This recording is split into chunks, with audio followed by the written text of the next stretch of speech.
Daniela DeThomasis, staff pharmacist at New York Oncology Hematology, will now deliver our Operational Excellence presentation sponsored by Tercera Therapeutics. This month's Operational Excellence discussion is on the use of oral Varubi in the community setting. Daniela. Hey, thank you, Stephen, very much. Make sure, can you guys all hear me? Perfect. We can. Okay, wonderful. So I'm going to talk today about using oral Varubi in the community setting. Again, I am sponsored by Tercera.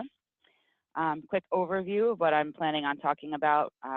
First thing we're going to discuss is a clinical review of Varubi. And then the second item on my agenda is how to select your patient for oral Varubi.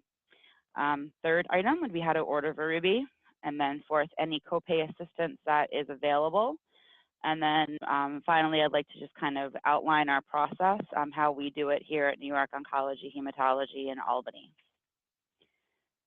So clinical review of Varubi, and I think we went over this a couple months ago, so I am going to try to do this kind of quickly. So a description or mechanism of action. Rolapitant is a substance P neurokinin 1 receptor antagonist that is used in adults in combination with dexamethasone and a 5-HT3 receptor antagonist for prevention of chemotherapy-induced delayed nausea and vomiting. It is indicated as a dose of 180 milligrams or 2 of the 90 milligram tablets in combination with other antiemetics for adults for the prevention of delayed nausea and vomiting associated with both the initial and repeat courses of emetogenic cancer chemotherapy, including but not limited to highly emetogenic chemotherapy. It is contraindicated for any patients who have any known hypersensitivity to any component of the product. And also important to note that taking CYP2D6 substrates with a narrow therapeutic index, such as thyroidazine and pimozide, it is a contraindication there due to increased risk in QT prolongation or torsades points. The dose is 180 milligrams or 2 tablets orally on day 1 of the cycle, given within 2 hours prior of the chemotherapy initiation. And you can repeat the dose at 2-week intervals or more because it does have quite a long half-life of 180 hours. Next slide. Just to kind of review the drug interactions again, it is metabolized by CYP3A4 and is a moderate inhibitor of CYP2D6 enzyme and also inhibits P-glycoprotein and BCRP. So again, it's contraindicated with concurrent use of the CYP2D6 substrates such as thyroidazine and pimozide. You do want to monitor patients for adverse reactions when Varubi is co-administered with CYP2D6 substrates without a narrow therapeutic index. And you do want to consider interactions with the CYP2D6 substrates before starting treatment with Varubi. And I think this next point that is contraindicated with St. John's wort just kind of continues to drive home that fact that you do have to find out what patients are taking. That might not be prescription medications. So due to the PGP inhibition, it's contraindicated with patients who are taking St. John's wort. There are no dose adjustments for renal impairment, but you should avoid use for patients who have severe hepatic impairment. And then talking about selecting the right patient, you do want to consider Varubi for oral Varubi for patients who are on moderate to highly emetogenic therapy.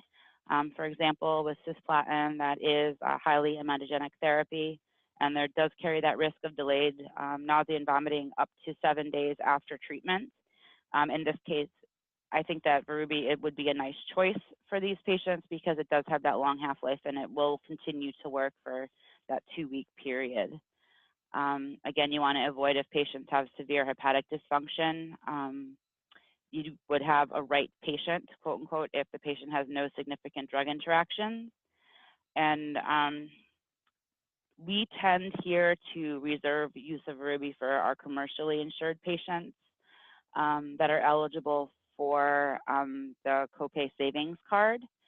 And then there's that asterisk next to the eligibility. Patients are not eligible if prescriptions are paid for by any state or other federally funded programs, as always, including but not limited to Medicare, Medicaid, Medigap, VA, or TRICARE, or Department of Defense, or if prohibited by law. I think some states it is prohibited by law. And next slide. Just quickly to go over some of the plans that do cover Varubi. Coverage will vary by the individual plan. And then there's that list of many of the national plans that Varubi is either covered or preferred on. I'm not going to go over it that much in detail, but that's seems to be like it seems to be very covered by a lot of the different plans, a lot of the different commercial plans. And then hub support and specialty pharmacy services are available through biologics. Moving on to how to order, speaking of biologics. So Varubi is available through Biologics Specialty Pharmacy. That link to the website is the order form or the referral form that Biologics likes to use. They will also provide information on prior auth or patient savings options if needed. And then they will also ship to either the patient home or directly to the office or infusion center, whichever the patient and or physician prefer. The Varubi is also available to many of our medically integrated dispensaries, including NYOH. It is available as a dose pack wallet of 2 tablets, so it's 1 dose is 2 tablets, and we do order from our specialty distributor. And you can definitely check with your GPO for pricing if applicable. Just as a general heads up, so I did check pricing on Lexicomp, which tends to be, I guess, an average, and that was about $700 per dose. I believe that our GPO has a slightly lower price, but I can't speak to can't speak to what your price is going to be, so I check with your GPO. And next slide.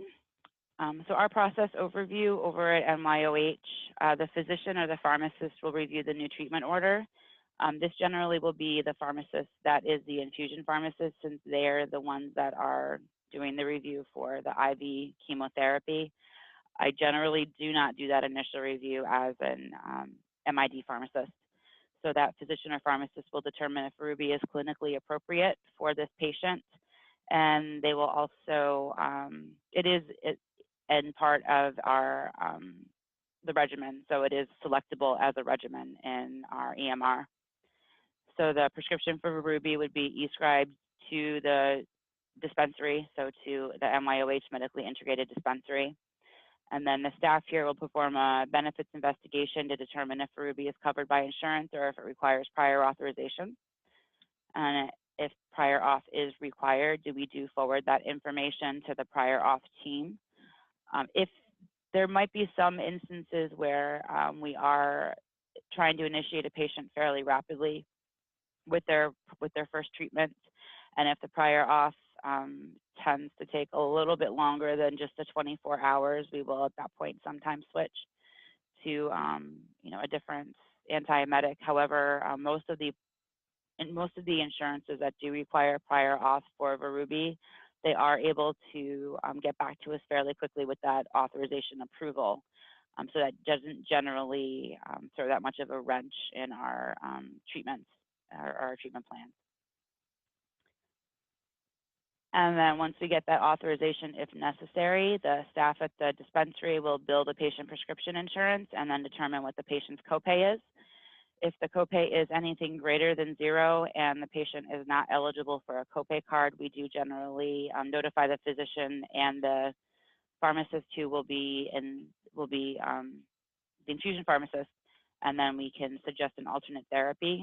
And then if the copay is greater than 0, but the patient is eligible for the copay card through Tercera, the staff here will assist the patient with the enrollment process for that copay card. Our plan is to help, with the best way to take care of the patient. We feel that Varubi is a very, for the patients that is clinically indicated, it's a nice choice for them. It does give them more of a handle and more of a hold and able to be more active with their own treatment. So I like that it's an oral medication, and it does generally tend to be very well tolerated. There's no patients that I'm aware of over the past couple of years that we've been utilizing oral Varubi with our patients that we've had to discontinue due to side effects. And as long as it's not out of a great or basically any out-of-pocket cost for the patient. So with that, activate the card. link, we are able to find that zero copay for the patient. And there's also that phone number on this slide where if you have any questions or if you're having any issues with activating the card, you can always call them directly. Next slide, please. So once we have the payments and the copay card taken care of, the dispensary staff will courier the completed prescription to the treating practice site. We do have 7 sites here at NYOH, and it's not always at the site where it's being dispensed. Or I'm sorry, I probably should say that again. So the dispensary is it's centrally located at one of our sites. If the patient isn't always being treated at the site where the dispensary is. So in the case that it's a different site, we do courier to the site, and then the Varubi is dispensed to the patient at the time of their infusion visit, because we don't want the patient to, unfortunately, leave the medication at home or forget it. So if we dispense it to the patient while they're in the office, about an hour before their infusion is scheduled to start, that gives them time to have the medication and not leave it at home. And next slide. And this is, I'm not going to go through this slide. This is indication and important safety information for Varubi. If you would like to read that, please do. And any questions? Thank you very much for having me today. Yeah, that was great, Daniela. Thank you so much for the presentation. So we'll open it up again for questions for all of our participants today. Again, feel free to utilize the chat or the Q&A box or the raise hand function. Daniela, I did have a question come in. So our first question reads, what are your operational recommendations for any of our members listening in today who may be interested in using oral Varubi within their respective practice or practices? Sure. So what we generally do is we work with the patients who are utilizing the medication. Once we do have them set up to, if they've been selected for Varubi, we will contact the patient from the dispensary to let them know what to expect, and also to work with them to get them set up for the copay card if they do have a copay greater than 0. While we're talking to the patient at that time, we also get their approval to put them on basically like an auto refill for Varubi, so that we don't miss it when so we make sure that the medication is at the site for the patient when they're being, for their treatment date. A second check that we have to make sure that the patient, just as an operational background, to make sure that it's at the site for the patient at their treatment. When we courier the medication to the site, we do put a note in our EMR that we have sent Varubi to, XYZ site for treatment for whatever date. And when the pharmacists who are the infusion pharmacists, when they're checking the meds that are being sent off-site, they will also ensure that if Varubi's on that list of meds that the patient should be getting, that there is a notation in our EMR that the medication is on site. And if it's not, then they'll call us and let us know. If you have, like for us, we have the main dispensary at the Albany site, but we have 2 additional pharmacists. We have 2 additional pharmacists at 2 other sites who have access to our prescription filling, to our enterprise software. So we also make sure that we keep a couple of the Varubi dose packs at the off sites in case anything needs to be done there, that they're able to fill at either of those 2 off sites to send to one of the other off sites where the patient might be getting their medication. That's great, Daniela. Thank you so much for providing us again with the presentation and that advice operationally for our member practices. So thank you again. Thank you. Happy holidays, everybody.